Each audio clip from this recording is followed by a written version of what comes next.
सभी को जय जिनेन्द्र। आज हम हिरण्यनी पाठशाला में गुणस्थानों को पढ़ेंगे। गुणस्थान किसे कहते हैं?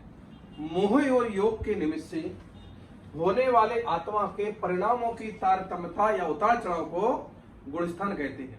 जैसे थर्मामीटर के माध्यम से हम बुखार को नापते हैं, उसी प्रकार से गुणस्थान के माध्यम से सभी जीवों के भावों की विशुद्धियों को नापते हैं। गुणस्थान 14 होते हैं। मिथ्यात्, सासादन, मिश, अविरत, सम्यक दृष्टि, देशविरत, अविरत, देशविरत, प्रमत विरत, अप्रमत विरत, अपूर्वकरण, अनिवृत्तिकरण, सुख संप्राय, उपशांत मोह, क्षीण मोह, संयुक्त केवली, अयुक्त केवली, ये 14 गुणस्थान होते हैं। 14 गुणस्थानों को समझने के लिए सबसे पहले देखना पड़ेगा कि मोह और योग के माध्यम से जो गुणस्थान बनते हैं उनको परिभाषित करते हैं। मोह क्या है? मोह राग देश जो कर्म कराता है, राग देश मोह जो कर्म कराता है उसे मोहिनी कर्म कहते हैं। मोहिनी कर्म के दो भेद होते हैं, दर्शन मोहिनी और चारित्र मोहिनी। मोहिनी कर्म के माध्यम से कुल 1 से लेकर 12 गुणस्थान केवल मोहिनी कर्म के निमित्त से होती है, मोह के निमित्त से होती है, और 13वां 14वां योग के माध्यम से होते हैं। मोहिनी कर्म के दो भेद हैं, दर्शन मोहिनी और चारित्र मोहिनी। दर्शन मोहिनी हमारे सम्यक्त गुण का घात करता है, हमें श्रद्धा नहीं होने देता 7 तत्वों पर, देवसा गुरु पर, भेद विज्ञान नहीं होने देता है। और चारित्र मोहिनी कर्म हमें चारित्र गुण की पर्याय जो भी है, जितने भी है, वह सारे के सारे देश व्रत, सकल व्रत, ये सारे के सारे हमें चारित्र नहीं होने देता है। फिर हम देखते हैं कि दर्शन मोहिनी के 3 भेद होते हैं, मिथ्यात्, सम्यक मिथ्या, सम्यक प्रकृति। चारित्र मोहिनी के 25 भेद है, लेकिन चारित्र मोहिनी के 2 भेद करेंगे, एक कसाय वेदनी, एक अकसाय वेदनी। कसाय वेदनी में अनंतरमंदी क्रोध मान माया लोभ, अप्रत्याख्यान क्रोध मान माया लोभ, प्रत्याख्यान क्रोध मान माया लोभ और संजलन क्रोध मान माया लोभ, ये 16 हो गए। और 9 कसाय कहलाती है, हास, रति, अरति, शोक, भय, जुगुप्सा, स्त्री वेद, पुंभेद, नपुंसक वेद। तो दर्शन मोहिनी, सबसे पहले दर्शन मोहिनी में आता है मिथ्यात्। ये पहला मिथ्यात् कहलाता है। मिथ्यात् किससे कहते हैं? विपरीत सिद्धांत को या गलत सिद्धांत को, या इसमें जो शब्द दिया गया उसके अनुसार ही परिभाषित होती है। मिथ्यात् गलत धारणा को मिथ्यात् कहते हैं। मिथ्यात् वाला जीव जो होता है वह गृहीत मिथ्या भी होता है, अगृहीत मिथ्या भी होता है। गृहीत मिथ्या जो हमने अभी वर्तमान में ग्रहण कर लिया है, खुदेबादी पूजन, और अगृहीत मिथ्या हम आत्मा और शरीर को एक मानते जा रहे हैं, शरीर के सुख को उत्तम सुख मानते जा रहे हैं, ये मिथ्यात् कहलाता है। फिर सासादन, सम्यक दृष्टि, ये सम्यक दृष्टि है। सासादन का अर्थ सम्यक दृष्टि से नहीं लगाना है कि सम्यक दर्शन साथ में। सासादन का अर्थ होता है असाधना, जहां पर सम्यक दर्शन की विराधना कर दी जीव ने और वह सम्यक दर्शन से च्युत हो गया और वह गिर गया, वह कहलाता सासादन। मिथ्यात्व में आया नहीं है, सम्यक दर्शन छूट चुका है, तो वह दशा कौन सी कहलाती है? सासादन। तीसरा कहलाता है मिश्र गुणस्थान, जहां पर जीव के सम्यक परिणाम भी होते हैं, मिथ्यात्व परिणाम भी होते हैं। कुगुरु कुदीप कुशास्त्रों को मानता हुआ सच्चे देवसा गुरु को भी मानता है। इसमें जो परिणाम होते हैं ऐसे जीवों को मिश्र गुणस्थान वृत्ति बोलती है। ये सम्यक दर्शन का एक दूसरा जो भेद है, दर्शन मोहिनी का जो मिथ्यात्व दूसरा जो भेद है वह सम्यक मिथ्यात्व। इस कर्म की वजह से ये हमारा तीसरा गुणस्थान बनता है। फिर चौथा होता है अविरत सम्यक, जहां सम्यक दर्शन की प्राप्ति तो हो गई है, लेकिन यहां पर उसने क्या नहीं किया है? उन्होंने व्रतों को स्वीकार नहीं किया है, व्रत नहीं ले पा रहा, वह उसे बोलते अविरत सम्यक दर्शन। ये 4 गुणस्थान जो बनते हैं वह दर्शन मोहिनी की 3 प्रकृतियां और चारित्र मोहिनी की अनंतरमंदी, ये 7 के माध्यम से क्या बनते हैं? ये 7 प्रकृतियां होती हैं, मिथ्या, सम्यक प्रति और अनंतरमंदी, 4 क्रोध मान माया लोभ। इन 7 प्रकृतियों के उपशम, क्षय, चेतम के माध्यम से जो सम्यक दर्शन प्राप्त होता है उसे बोलते हैं अविरत सम्यक। यहां पर जीव ने अनंतानुबंधी चतुष्का क्या कर दिया है, उपसम रूप परिणाम हुए हैं, क्षय रूप परिणाम हुए हैं या क्षेपसम रूप परिणाम हुए हैं, इसलिए उनको अविरत सम्यक्त बोलते हैं।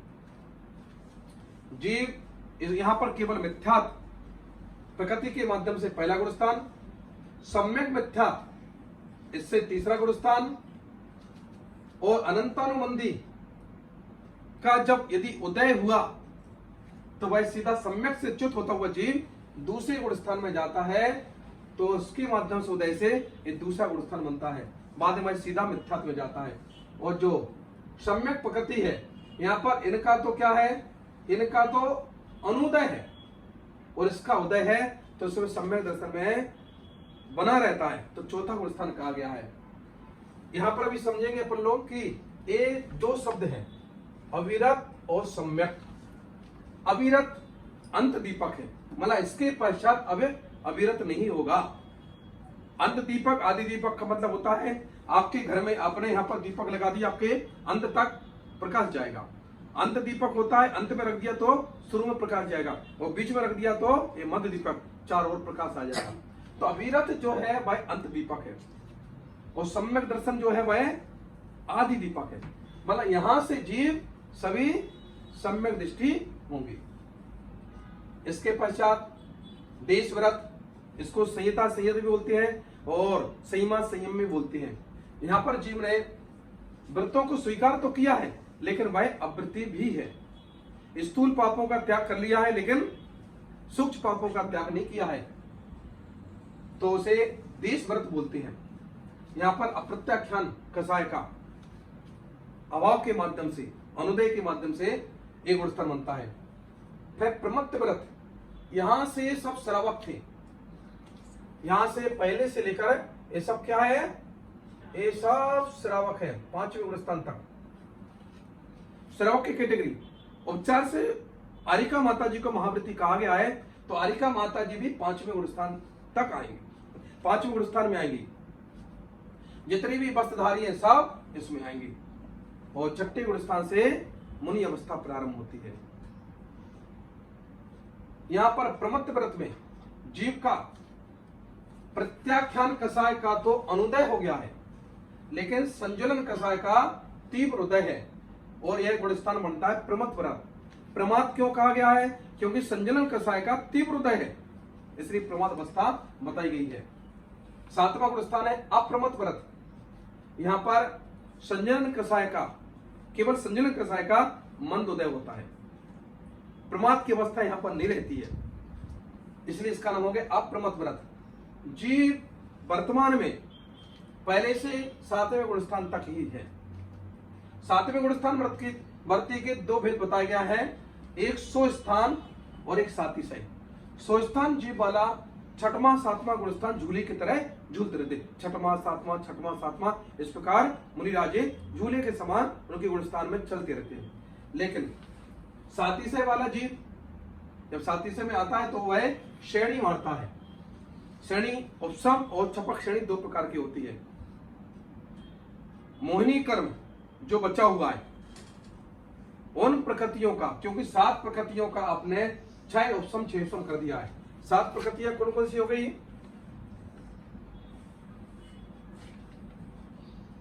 दर्शन मोहि की 3 ये जो है, और अनंतानुबंधी 4, अनंतानुबंधी क्रोध मान माया लोभ 4 का तो आपने पहले कर दिया।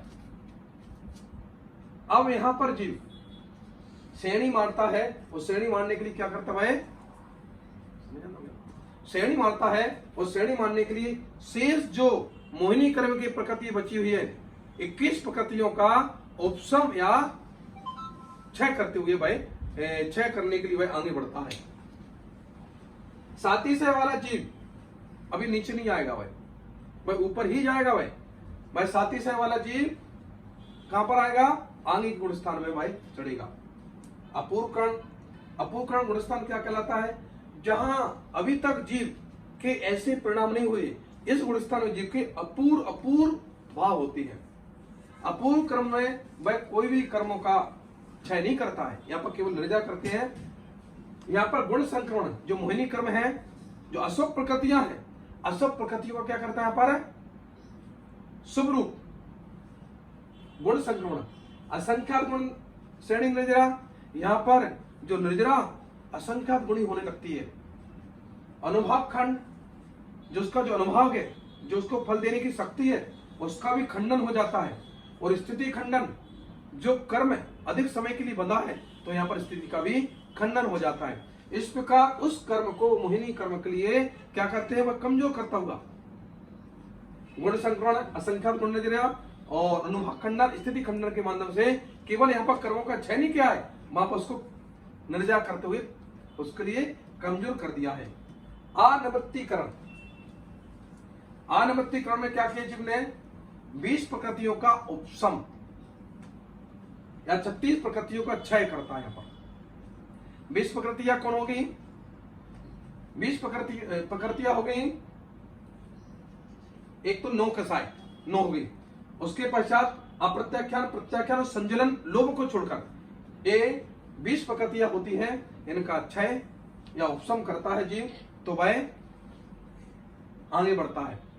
और उसके पश्चात जीव 10वां गुणस्थान जो होता है वह होता है सूक्ष्म संप्राय।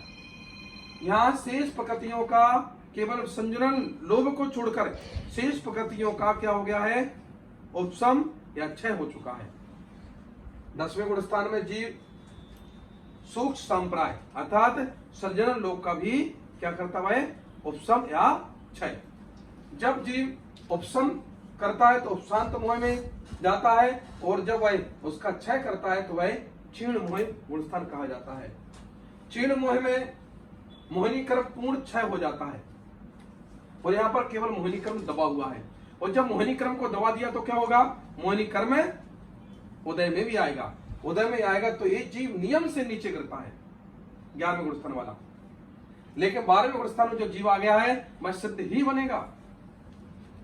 तो यहाँ पर इसको क्षीण मोह छदमस बीतराग भी बोलते हैं। 11वें गुणस्थान से बीतराग अवस्था बताई गई है, क्योंकि बीतराग मोहिनी कर्म का नाश हो गया है, बीत गया है राग।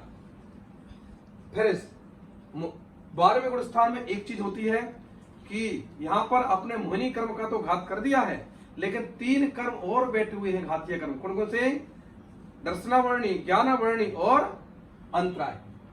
इस प्रकार से तीनों कर्मों का भी यहाँ पर नाश कर देता है वह जीव, और वह 13वें गुणस्थान में पहुंच जाता है। तो यहाँ पर घातीय कर्मों का तो नाश हो गया है, अघातीय कर्म यहाँ पर अभी बची हुई है। और यहाँ पर योग के माध्यम से मन वचन काय तीनों योग होती है। यहाँ पर ही समर्षण होते हैं, और यहाँ पर ही भगवान के दिव्य ध्वनि वगैरह पूरा होता है। और शेष कर्मों को भी यहाँ पर नाश करते हुए आगे बढ़ते हैं। और अयोग केवल पंचहस्वर होता है। जब समोषण उनका विनश जाता है और अयोग केवली मतलब अयोग अवस्था में बैठ जाते हैं, उन्हें बोलते हैं अयोग केवली। 5 स्वर में, लघु स्वर में इतना ही समय होता है। आ ई उ री री, इन शब्दों में जितना बोलने में समय लगता है उतने उनको मोक्ष हो जाता है। समोषण की दशा 13वां, समोषण के बाद जब योग निरोध करते हुए 14वां। अब सेकंड स्टेप में अपन देखेंगे जीव का उतार चढ़ाव। कौन से गुणस्थान से जीव कहां तक जा सकता है, कहां तक गिर सकता है? मिथ्यात्व वाला जीव 3रे, 4थे, 5वें और 7वें गुणस्थान में जा सकता है। तो बीच का कौन सा गुणस्थान छूट गया? दूसरा और छठवां। मतलब दूसरा और छठवां गुणस्थान जीव गिरने की अपेक्षा से है, चढ़ने की अपेक्षा से नहीं है। मिथ्यात्वर्ती जीव यदि जाएगा तो मिस्र में अविरत सम्यक दृष्टि, देश व्रत और मुनि बनेगा, तो वह 7वें गुणस्थान में जाएगा। सासाधन गुणस्थानवर्ती 4थे गुणस्थान से गिरा हुआ है और वह सीधा दूसरे में आया और नियम से नीचे जाएगा वह, तो वह पहले गुणस्थान में जाता है। तीसरा गुणस्थान जो है सम्यक मिथ्यात्व वाला, वह मिथ्यात्व दशा को भी प्राप्त कर सकता है और सम्यक दशा को भी प्राप्त कर सकता है। यह ऊपर चढ़ेगा तो 4थे गुणस्थान में, और नीचे गिरेगा तो पहले गुणस्थान में गिरेगा। फिर 4था गुणस्थान है अविरत सम्यक। ये 4था गुणस्थान दर्शन मोहिनी इन 3 प्रकृति और अनंतानुबंधी इन 4 प्रकृतियों के उपशम 6 उपशम से बना है। इनमें से किसी एक का भी अनंतानुबंधी किसी क्रोध मान माया लोभ या किसी एक का भी उदय होता है तो वह जीव नीचे गिरेगा। वह कहां जाएगा? पहले में, दूसरे में या तीसरे में। यदि इसमें से मिथ्यात्व का उदय होता है तो पहले में, यदि सम्यक मिथ्यात्व का उदय होता है तो वह तीसरे में। और अनंतानुबंधी क्रोध मान माया लोभ किसी का उदय होता है वह तो वह सीधा दूसरे में जाएगा। यदि भावों की विशुद्धि बढ़ती है, यदि व्रतों को स्वीकार करता है तो वह देशव्रत और मुनि, इस प्रकार से 5वां और 7वां गुण स्थान 4थे गुण स्थान वर्ती का होता है। अब 5वां गुण स्थान वर्ती देशव्रत, उनका पहला, दूसरा, तीसरा, चौथा नीचे गिरने की अपेक्षा से और ऊपर बढ़ने की अपेक्षा से केवल 7वां मुनि बनेंगे तो 7वां। उसके पश्चात 6वां गुण स्थान वर्ती। 6वें गुण स्थान में वह जीव कहां जाए? 6वें गुण स्थान वर्ती जीव जो है मैं गिरने की अपेक्षा से पहला, दूसरा, तीसरा, चौथा और 5वां है और ऊपर चढ़ेगा तो केवल 7वें में चढ़ेगा। वह 6वें से गिर सकते हैं और 7वां झूले की तरह, इसलिए 7वां गुण स्थान। ये मुनियों का गुण स्थान है 6वां, 7 में से मुनि है, मतलब पूरे मुनि है। शुद्धोपयोग की दशा भी इसी गुण स्थान से 7वें गुण स्थान से चालू होती है। अप्रमत्त व्रत, अप्रमत्त व्रत में जीव यदि इस गुण स्थान से गिरता है तो यदि जीव का मरण हो गया तो वह 4थे गुण स्थान में। यदि मरण नहीं होता है, भावों की विशुद्धि कम या ज्यादा होती तो वह 6वें, और यदि ज्यादा होती तो वह 8वें गुण स्थान में वह जाता है। 8वें गुण स्थान के लिए वह सातिशय वाला जीव जाता है और स्वस्थान वाला 6वें में। अपूर्व करण वाला जीव यदि मरण होता है तो 4थे गुण स्थान में, अन्यथा 7वें और 9वें गुण स्थान में जाएगा। अनिवृत्तिकरण वाला जीव मरण की अपेक्षा से 4थे गुण स्थान में, अन्यथा वह जीव भावों की विशुद्धि के कारण से वह भावों की तारतम्यता के कारण से वह नीचे गिरेगा तो 8वें में, और वह ऊपर 10वें गुण स्थान में वह जाएगा। 10वें गुण स्थान वर्ती जीव मरण की अपेक्षा से 4थे में और 9वें, 11वें और 12वें गुण स्थान में जीव जाएगा। 11वें गुण स्थान वाला जीव नियम से नीचे जाएगा, 10वें, 9वें, 8वें, 7वें, इस प्रकार से वह नीचे जाएगा। लेकिन 12वें गुण स्थान वाला वर्ती जीव केवल 13वें गुण स्थान में ही जाएगा, वह अब नीचे गिरेगा नहीं वह। और 13वें गुण स्थान वर्ती जीव स्वीकृति 14वें गुण स्थान में जाएंगे और 14वें गुण स्थान वर्ती जीव केवल मोक्ष दशा को ही प्राप्त करेंगे। इस प्रकार से अपन ने गुण स्थानों को सूक्ष्म में समझा है, विस्तार में अपन लोग उसके बाद में देखते हैं। सभी को जय जनेन्द्र।